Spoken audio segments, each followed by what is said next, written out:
Hello, Whole Woman listeners. Rachel and I are back today. Hi, Rachel. Hello, Kimmy. Good to see you. Good to see you too.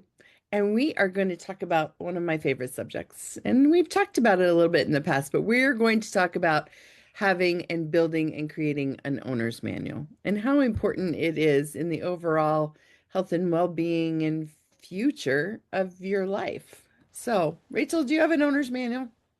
I have the best owner's manual. You do? It's this one. It's the best. I was just telling you off camera, the best journal I've ever had. I love it so much, and I hope you're making a version for next year too, because I'll need it. Yeah, I'm thinking I should update.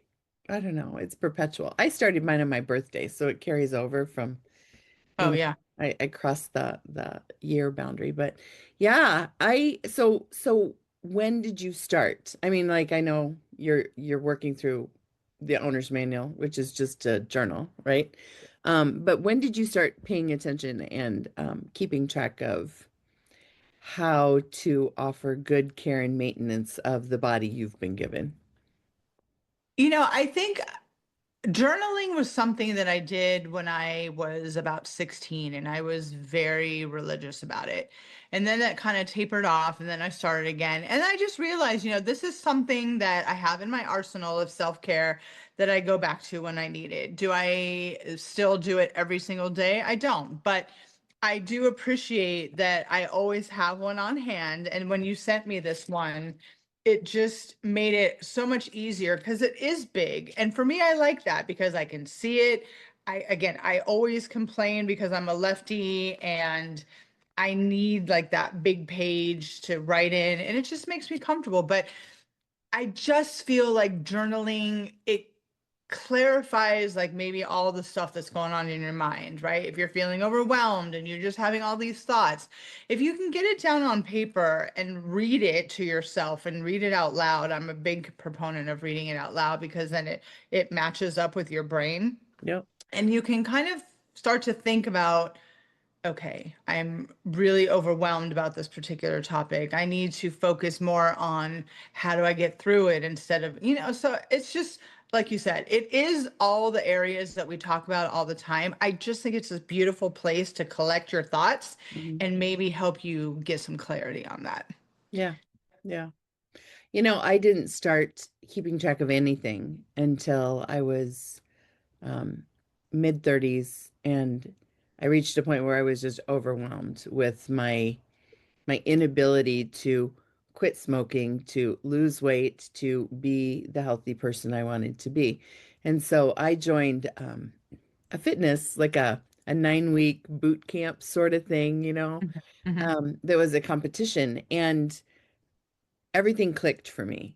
Everything clicked. And the exercise felt good and the food felt right.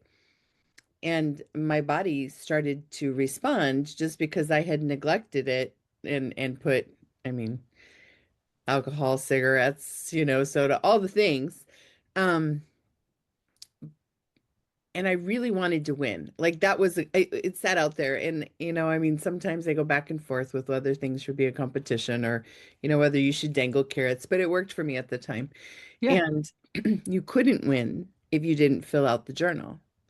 Hmm. And that was my, like, I'd had journals, I mean, just plain lines where I'd write my deep dark secrets and like yell at my parents silently so they didn't, but I didn't ever like track my food or my health or anything. And they just had a simple bubble journal, and like it said protein and it gave you dots. And every time you ate a portion of protein, you'd circle it in. And the same with carbs and Oh fat my and God, like a sugar. Scantron. Well, kinda, yeah. But I mean, like it was just so right for me Mm. in that moment to begin.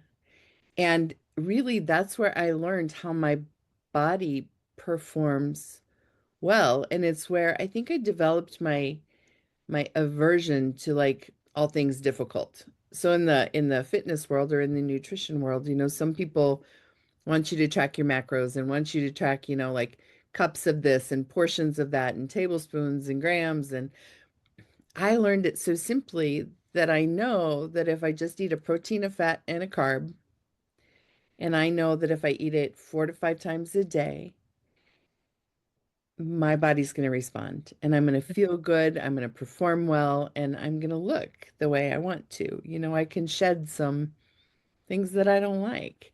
Right. Um, so that's yeah, that was my So first. that's where you learned how to kind of design a healthy eating plan, for lack of a better word, for you, for your body. Has that shifted? Has that shifted since you did that competition? Um, it's shifted in different places, in different times in my life. Like I tried to make it more difficult when I was learning.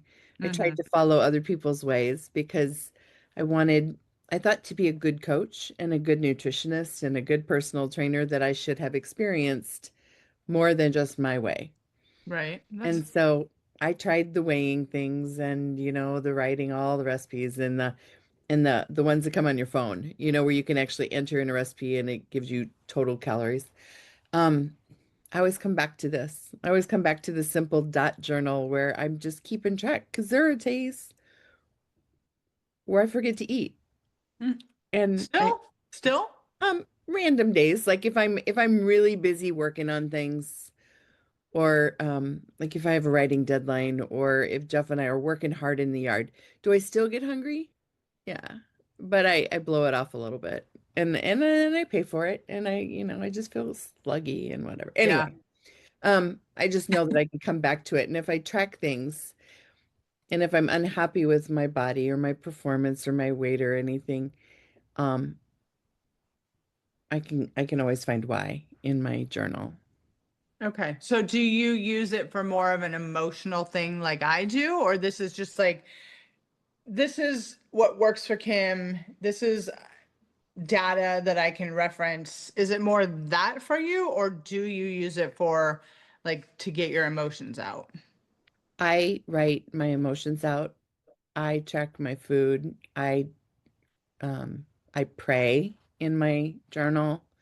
Because if I just try to pray in my head, I get distracted, so I write it.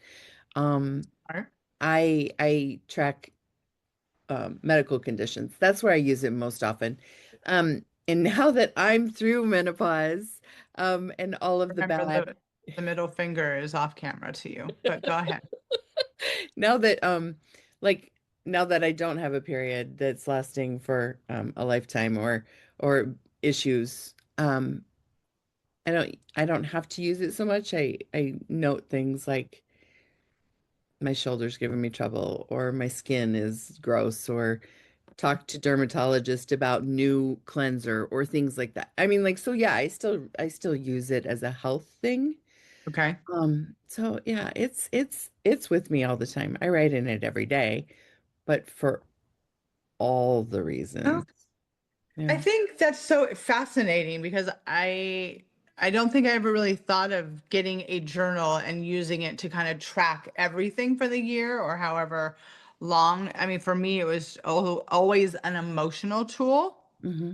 But I like that idea. I like that idea of kind of giving it like your whole year in perspective. And then that way, if something does come up and you can say, you know what, that reminds me of October 15th when I was having stomach problems and maybe I wouldn't have ended up in the friggin' hospital. Right, right.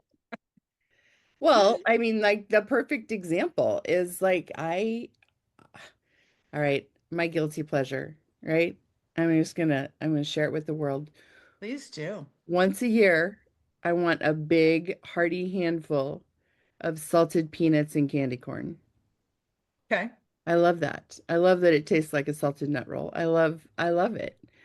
But I Okay. have this one huge heaping handful and I'm done because I'm not really a sweet eater and I have diverticulitis. And so I know that if I eat nuts on a regular basis, I'm going to pay the price. Yeah. Well, I had that big handful. And guess what? Today I'm paying the price. I mean, I just feel achy and crampy. And I know that that's a sure sign that diverticulitis is like saying, hello, I'm here. Pay attention. So I write it down. Because if I do have a full-blown flare and I go into the doctor 3 weeks from now and she says, well, when did this start? I know exactly when my symptoms started. Um, Wow.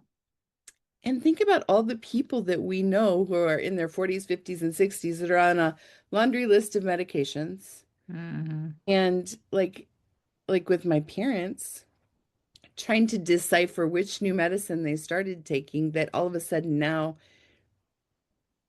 they're tired every day or they're whatever. I mean, like if my mom would keep track of those things too, like I started a new medicine today and 3 days from now, gosh, I feel different. Yep. I think that we wouldn't have to be on so many medicines. Oh, from your lips to God's ears, honey. Hmm. I just think that that is such great, great, great advice. So, listeners, if you ever thought about jotting something down and on a post-it and then you forget where you put it, getting yourself a journal for the year for Hmm. 2026 and just start with, January 1, I'm hungover as hell. And just kind of keep track of your body and your health and your emotions all in one place, and then that way, if something does happen and you need that information, it's in your 2026 journal. I am going to shift my journaling to that. I love that. Because you know what? When I was having those preemptive symptoms before I was admitted to the hospital, that would have been kind of interesting to look back and be like, so you ignored your body for about a month. Because that, when you were talking, it really did resonate with how often we just blow things off because it's not our normal behavior, or it's not really causing that much discomfort or pain until it does. Hmm. So, yeah, good advice, Kimmy. Thanks. So Thanks. where can they find your owner's manual? Because look how big it is, y'all. And look, it has every month. Look how much I write in it. Oh wait, you can't see I my love path. that. You can't see my passwords, but look at all the space that I have left to use for the rest of the year. I'm so excited. I'm curious, do you use the monthly reflections? I do. When I start a new month, I definitely do the front page. But this for me has been, because this year has been interesting emotionally for me. Like I did not realize how much I'd still held on to some past stuff. And it keeps coming up and it keeps coming up. So, in order for me to move past that, there's been a lot of messages from the universe to teach me how to let go of those things. And the things that really resonate with me, like writing down, like you said, prayers, or writing down poems, or writing down my thoughts and feelings, and like how to let those go. So that's where my owner's manual has come in super handy this year. Yeah. Yeah, I love that. Okay, so to answer your question, it's on Amazon. It's only on Amazon or my website, so people can buy it there. Um, And what's your website? it is kimmosmanwellness.com.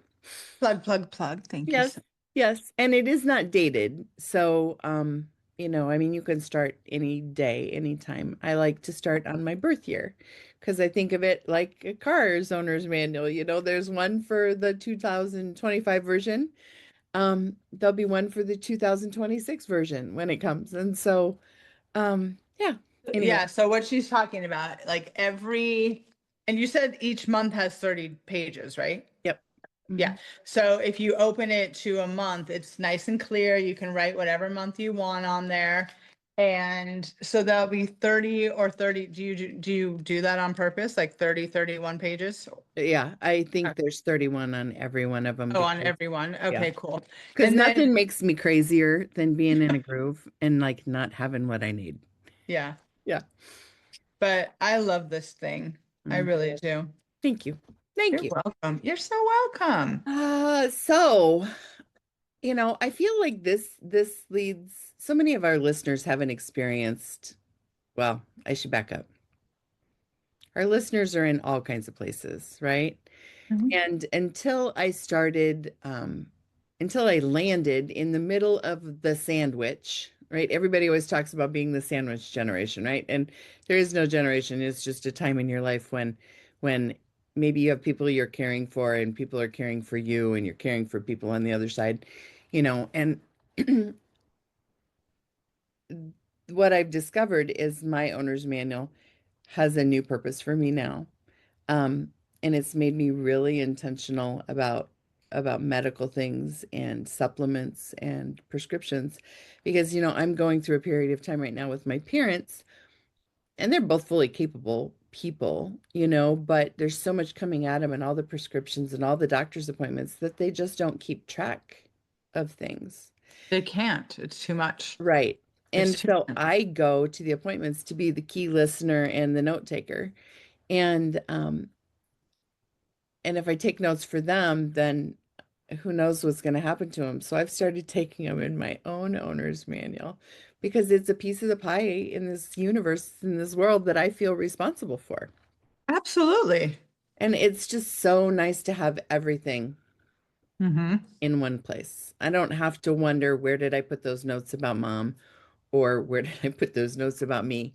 They're just always in the same place. So, Agreed. You yeah. know, luckily, my mom is super, even in her 80s, super mobile, super there, super functional. And I'm not at that place with her yet. Maybe I never will be. Maybe she'll just be healthy, healthy, healthy until whenever she goes to heaven. But I get it. This is something that we all have to deal with as sickly parents, and it's your job at that point to take care of them. So what better solution than to have, like you said, all their medical notes, all their prescriptions, all their day-to-day stuff in one place. It just, I bet you it makes doctor's appointments super easy. Hmm. It does. Yeah. Because when you have a list of prescriptions that takes 15 minutes to clear with the nurse, yep, yep, yep, yep, yep. It's pretty cool. Yeah. But on the flip side, so let's jump ahead. You journaled when you were younger. I Mhm. did not. Um, do you ever go back to it or do you ever, I mean, like, I'd love for you to talk about journaling as a young person and how that empowered you or how it I don't know. I imagine it helped you make decisions to have things right there. Can you talk about it a little bit? Absolutely. I think that I was going through so much at 15 and 16. I was not sure who I was. I had a tumultuous relationship with my mom. I just didn't know who Rachel was. And I just felt like there was a lot of things, you start high school, you're having a boyfriend for the first time, you want your independence, but your mom is kind of like hovering. I mean, I could list everything that was going on at that time, but it just felt very overwhelming. And luckily, I did have a therapist at the time, and she suggested journaling because, that person is just with you an hour a week. Your emotions can happen at any time. And to create that safe place where I could write down my thoughts and feelings without feeling judged or feeling like I wasn't being heard or feeling like it was going to cause a fight with my mom. It was just a safe place for me to write down what I was thinking and feeling. And then I would share those thoughts with my therapist. And that, again, because there was that really lovely trust there, I felt like I could do that. You don't have to do that. I mean, the journals are for you and you alone. But if there's somebody that you trust, feel free to do that. It helps me because, again, I learned that skill of when you read something out loud, Mhm. it really clarifies for your brain and takes that emotion out of it because you're just literally reading words, right? But then it kind of makes you realize, okay, well, here's my part in it.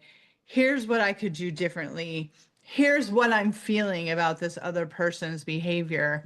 And I just think that it made me a very aware person of other people's behavior from then on.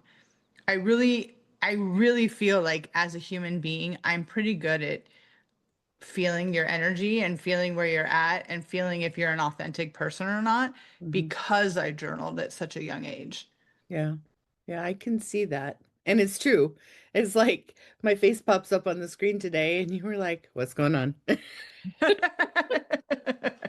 Actually, Actually, I heard it in your voice before I heard it in or saw your face. Yeah. I think allowing yourself to feel your own feelings and allowing yourself to explore situations and conversations and feelings like that, I think it just naturally makes you an empathetic person. When it would be difficult to be caring and loving and attentive to other people if you can't do that for yourself. Hmm. And I just feel like eventually it would make you ill, like I don't know, overburdened if you couldn't explore your own emotions and you were trying to care for other people. So I Oh, like yeah. that. Yeah. I just think a lot of people who do that, who don't process their feelings, they are those are the people who are always having anxiety and who are always angry and who don't know how to listen. I mean, listen, I'm not judging because I used to be that way, but because I purposely worked on becoming someone who did not behave like that. Because I also realized too, in writing something, if you're attacking someone else's behavior, that a 9 out of 10 times it's because it's a mirror. Like, so Mm, you're seeing a behavior in someone that annoys you because it is one of your characteristics. And you learn early when you write things down and you are forcing yourself to be aware that you can't go through life like that. I mean, you right. can. You totally can. But where's your joy? Where's your happiness? Where's your peace if you're always being affected by other people's behavior? Hmm. So, writing things down does create an awareness that I am very grateful for. Yeah. I love that. I love that. Well, I think this is just a simple tool and there's not a ton. I mean, like, is there anything else that you can think of that we should bring up when it comes to an owner's manual? I mean, it's like either you do or you don't, right? You do or you Mhm. don't take care of things. I suppose, is it ever too late to start, Do you think? No, I think that just how we talk about all the time, it's never too late to start anything. It's never too late to start a healthy journey, exercise, the way you eat, the way you think, the way you feel, the way you care and deal with other people. It's never too late. Yeah. And in this past year, I've realized when people say, well, that's just how she is, or that's just how, no, that's how she's choosing to be. That's how he chooses to be. And again, if it wasn't from unpeeling this onion that is us humans and me figuring out that I used to tell myself that story all the time. It's just who I am. Mhm. Well, okay, but I can choose to be different. I don't have to if it's something that bothers me about myself, I don't have to just accept it. I can work on changing that. And Mhm. I truly believe having an owner's manual, a foundation. I love that word about just anything because it's like you're creating this strong thing that you can take away things and you can build upon. And I just think that having that mindset and knowing that there are beautiful tools out there to help you get there. Mhm. You're not alone. You're never alone. You can always ask for help. But just like we've talked about in other episodes, I mean, the foundation of who you are has to come from you. Yep. Yep. And I feel like along with that, I really feel that an owner's manual empowers you. So often we sit, I have all the respect in the world for my doctors, but so often before I kept track of myself, whether it's my thoughts or my physical symptoms or whatever it was, I just go with the flow because I Mm. really didn't remember. Or I'd think to myself, well, it's really not that bad. Or you don't know how long it's been going on. And I feel empowered to own my health and own my changes and own those things because I don't just sit in the doctor's office and like when she says, well, how long has this been going on? Well, it's only been 1 week. And look, it happened this time last year. So maybe it is seasonal or whatever. I feel like I can stay off medicines, or I can make good choices about a direction I need to turn. Um, it just makes you, it it's just such a tool to be able to live your life the way you want to live your life. Hmm. Yeah. I agree. And I think, having an owner's manual is also a way to clarify things of where you want to see your health as we get older, right? And there's nothing more amazing than having this thing that you've been tracking now, 50s and almost 60, right? Yeah. Yeah. I got a couple of years, yes. Okay. But yes. Um, how these years are treating you and how you see them going. And I love this idea. So, like you said, it's never too late. It's never too, it doesn't take very much time to jot down, hey, this is how I'm feeling today. This is what I'm on. This is what I don't want to be on. All those things. It takes like 10-15 minutes a day. Hmm. And I write my joys in there too. So, I know some people who burn theirs up at the end of the year or, at a certain period of time where they stash them and hide them and stuff. I got a whole shelf full of yearly editions. My kids are going to get them and they can choose to burn them, throw them, or just like settle in and figure out who I really am. Yeah, right. Yeah. That's another cool thing too. It's like your, when you're younger and you're journaling, you're like, oh my God, nobody can hear my secrets. But I think when you become a person who doesn't feel like they have to hide, well, I don't care if you read this or not. Yeah. Go ahead. Yeah. Go ahead. Hmm. Yeah. Yeah. Well, this has been fun and fun, educational, good. I All the love things. I love talking to people who like to I like talking to people who think like I do. And you and I both see the value and the good that comes from recording the things in our life. And so um yeah, I think everyone should try. I agree. So run to Amazon/KimMosman.com and get your owner's manual today. Yes, yes, do Wait, please. And if you do, let me know how you like it. And let me know if there's things you'd change because, we're always up for improvement. are we? No, I'm just kidding. I know, right? All right, friend. Well, I will see you again next week when we talk about, I don't remember, maybe dieting trends. Well, we are going to talk about dieting trends, but the point of next week's show is you're about to be inundated because the holiday season Right. goes hand in hand with the weight loss. So we're just going to talk about it and maybe ease the stress of you feeling like it gets in the way of this joyous season. I'm with you. All right, friend. I'll see you next week. All right. Love you. Love you too. Bye.